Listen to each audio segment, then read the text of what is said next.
Ito ay hingil kay Pastor Kibuloy. Si Pastor Kibuloy kasama si Crescente Canada, Pauline Canada, Ingrid Canada, Jacqueline Roy at Sylvia Semanes ay mga pugante. Sila ay pinag-ahanap ng mga otoridad dahil sila ay may warrant of arrest na in-issue ang isang korte. Ang kaso nila sa ating mga kababayan ay child abuse, bata, and exploitation, child abuse and exploitation at qualified trafficking. Hindi ho biro ang kasong ito, kaya ito'y walang piyansa, ang sabi ng korte. Hanggang sa ngayon ay sila'y pinag-ahanap ng mga otoridad.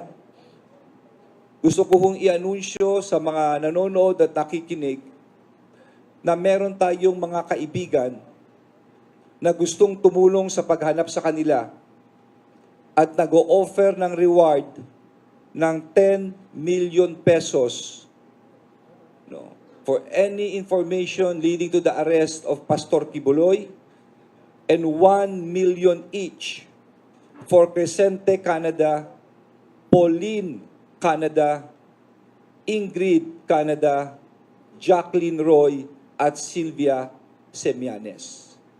Inuulit ko, meron pong reward na 10 million sa mga taong makakatulong sa pagdakip ng mga pugante na si Pastor Apollo Kibuloy at 1 milyon naman kay Crescente Canada, Pauline Canada, tigi 1 milyon ito 1 milyon kay Crescente, 1 milyon kay Pauline Canada, 1 milyon kay Ingrid Canada, 1 milyon kay Jacqueline Roy at 1 milyon kay Sylvia Semanes. So, ito po ang binabahagi namin ngayon para malaman nyo naman ang ginagawa ng DILG at lalo na ng Philippine National Police. Regarding dun sa kay Pastor Kibuloy, ano yung mga possible na kaso dun sa nag-aano ng cuddling of fugitives? Of course, teka lang, meron kaming ano dyan, number one, yung cuddling of that's number one, that's obstruction of justice. No? I just want to read yung, that's a PD 1829 po.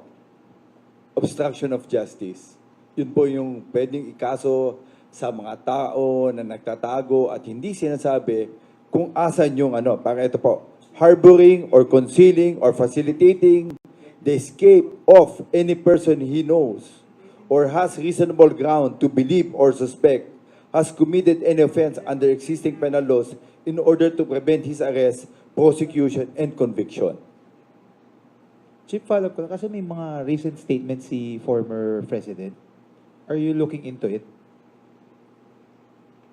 Alam mo, tama po yan, and we're looking for ito. Any statement na nasasabi kung asan yung tao, talagang pinag-aaral lang po namin kung talagang papasok po dun sa PD 1829. And we're just waiting for witnesses po na ito po yung sinabi niya para mag-file po ang PNP kung talagang nagwawakan po dito sa PD 1829. For SILG lang. Sec, tanong ko lang, sino yung mga nagbigay ng reward? Nag-offer? Ayaw lang pa sabi yung pangalan nila, but mga kaibigan sila that sabihin na natin frustrated. That these people, just look at, isa-isahin natin ano ba ang krimen? Ang krimen ay child abuse and exploitation. No? Mga bata. Pangalawa, trafficking. Ano yung trafficking? Lalabas-pasok mo, mga tao mismo.